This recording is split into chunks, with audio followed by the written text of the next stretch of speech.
Candace Owens claims federal government is lying while sharing that she believes Tyler Robinson did not kill Charlie Kirk. Listen, ooh, this is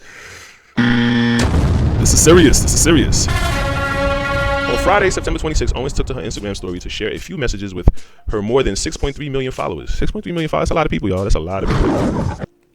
Once again, I'll quote it again. You know, it's like, whatchamacallit, my favorite YouTuber, Six the Goddess, she mentioned how, you know, Trump is the type of person that'll steal your shit and help you find it, right? And this is I think this is what this situation is 100%. Everybody's speculating around his assassination, but I don't think no one can really give a concrete theory, at least, as to why he was assassinated. You know what I mean?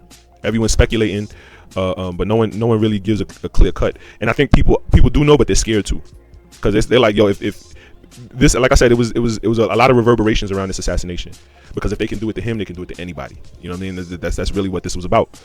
You know, and so I don't really buy much into whatever anyone is saying about his assassination until it all makes sense and it's all confirmed and proven. You know what I'm saying? And I don't think for something like this to go down the way it did, I don't think we'll ever find out. Maybe not in our lifetime. We'll ever find out what it was about, why it was done, and who did it. I don't think this is another JFK type situation. You feel me? Like, it's bad. Though. Aside from that, yeah, you can't believe all of the politics on this, man. You can't really listen to and you know, give too much credence to all of the politics on this, or not the politics on it, or the news media on it. You can't really buy too much into it. You know what I mean? They're gonna tell you what they want to know, what they want you to know. You know what I'm saying? Is realize he actually did have a vest on. I watched the footage several times repeatedly. The bullet actually did ricochet up off of his vest and up into his jugular, and it was bad. It was bad. Because if you notice, his shirt flicked up a bit. And then the whole, and then you could see the wound in his neck. I think that's why the wound looked as big as it did, because it was coming upward. It wasn't just a straight wound. You know what I mean? It was like an upward wound, and so it didn't just pop the jugular. It popped so much all the other veins in his neck. You know what I mean? And it was bad. It was bad. But aside from that, in an initial message, Owens wrote, "I want to break this news immediately because it feels important, and I think if I don't break it immediately, something bad might happen." Ooh, what's going on? What's going on?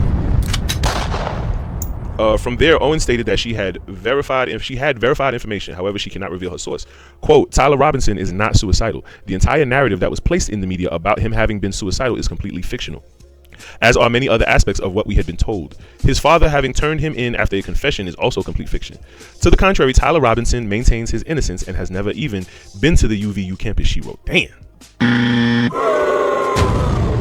That sounds crazy. Furthermore, Owens asserted that there are absolutely zero photos or video from the campus that can show Robinson was ever there.